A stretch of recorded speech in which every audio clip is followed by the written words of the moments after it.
आशा की किरण।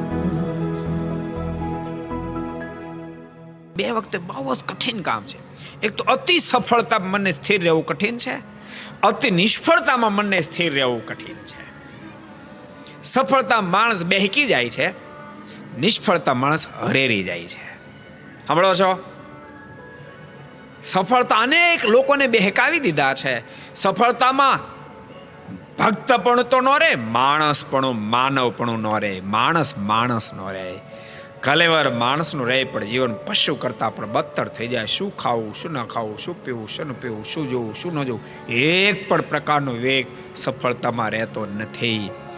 અને સફળતામાં માણસ એટલા લેવલે પહોંચે, મારે કોઈની જરૂર નથી. હવે શું માને જય સ્વામિનારાયણ? મારે કોઈની જરૂર નથી, કોઈની જરૂર નથી. આટલું જ નહીં, ભગવાનની જરૂર નથી.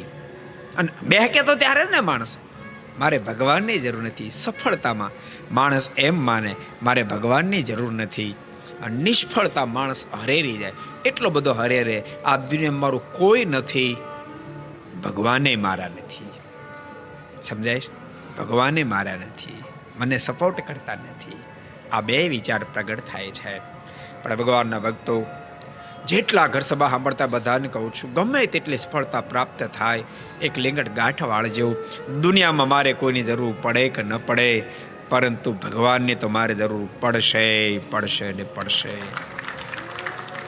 ભગવાનની સાથે નાતો જાળવવા માટે મારે ભગવાનના સંતોને ભક્તોની પણ જરૂર પડશે, પડશે ને પડશે. અને નિષ્ફળતામાં દુનિયામાં કોઈ આપણું રહે કે ન રહે, પણ ભગવાન તો મારા રહેવાના, રહેવાના, રહેવાના. આ બે નક્કી કરશો. અને એવા દઢીકરણને માટે પરમાત્માના મસ્તકનું ધ્યાન કરવાથી આવો ધૈર્ય નામનો, ધૃતિ માને ધૈર્ય નામનો ગુણ આવ્યા છે. को पसंद आया हो तो लाइक करें और शेयर करना मत भूलिए. सब्सक्राइब करें सरदार कथा चैनल को और बेल आइकॉन पर क्लिक करना मत भूलिए लेटेस्ट वीडियो सबसे पहले पाने के लिए.